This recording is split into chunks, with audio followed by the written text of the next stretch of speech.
We know the White Sox are about to get their season underway here in a little bit, but today the spotlight wasn't on the current team. It was on a former player, the Big Hurt, Frank Thomas, and the big swing he's taking at his former team. He's suing the White Sox, accusing the team of using his name and likeness without permission.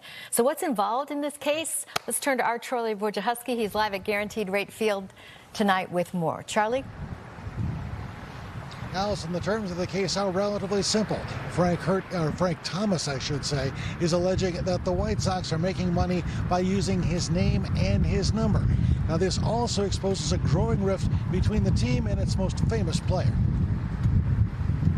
The relationship between Hall of Fame slugger Frank Thomas and his former team has been a contentious one.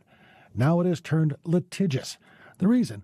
These City Connect 2.0 jerseys, special editions offered for sale this year, that feature Thomas's name on the back along with his retired number, 35. In a lawsuit filed earlier this month in the Cook County Circuit Court, Thomas is alleging the jerseys violate his right of publicity under Illinois law. The suit alleges that without his agreement or consent, Nike, Fanatics Apparel, and the White Sox profited by selling items using Frank Thomas's identity for their own commercial purposes.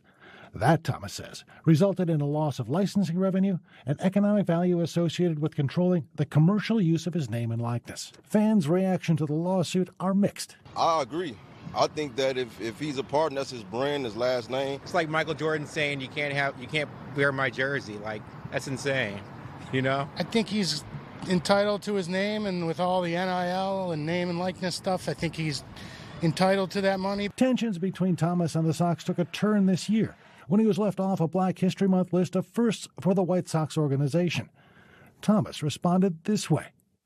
Spiegel and Holmes talked about the Thomas-White Sox relationship on The Score. The undoubtedly best player in the history of the franchise has a relationship with the franchise that is so bad that you got to go to court instead of making a couple of phone calls and sorting this out. This is not the first time Frank Thomas has sued his former team. In 2006, he sued two White Sox team doctors, alleging they diagnosed a broken foot injury as a mere bruise. That case was settled in 2011. Since then, Thomas has branched out into other businesses, including a liquor company whose name is based on Thomas's initials and number. Now, Thomas is looking for more than $50,000 as a result of this lawsuit. Same attorneys representing him here as who did in that previous 2006 lawsuit. Now, we did reach out to the White Sox. They tell us it's not their policy to comment on pending litigation. As for Nike and Fanatics, we have not heard back from them yet.